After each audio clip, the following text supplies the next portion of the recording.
naman pala. Pwede ba tayo pumalakpak sa ating birthday girl? Ayan! Yan.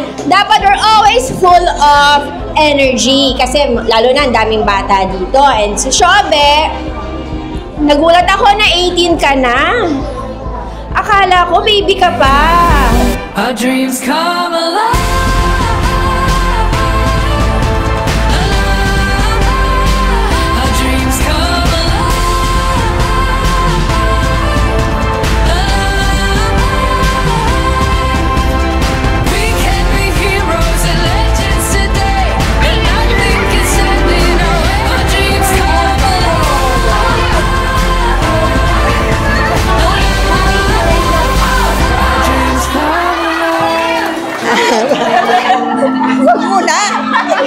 Hindi ko man eh.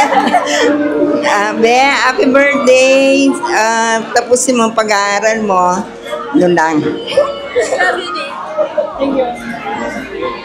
In every struggle, we scaled these walls and jumped through hurdles. There's no You know, I love you and may message na ako dito. Naiyak ako. Naiyak ako. Ano ba ito siya? Sorry. Alam niyo naman yung mga pamangkin ko, mahal na mahal ko talaga sila. So, you know, tita is always got your back. Always got your back. Sorry na nga, kaya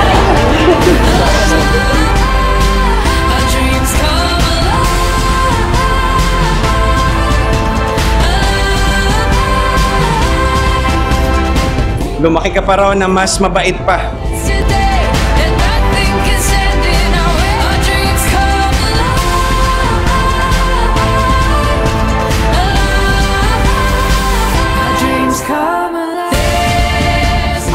Happy birthday, Nak.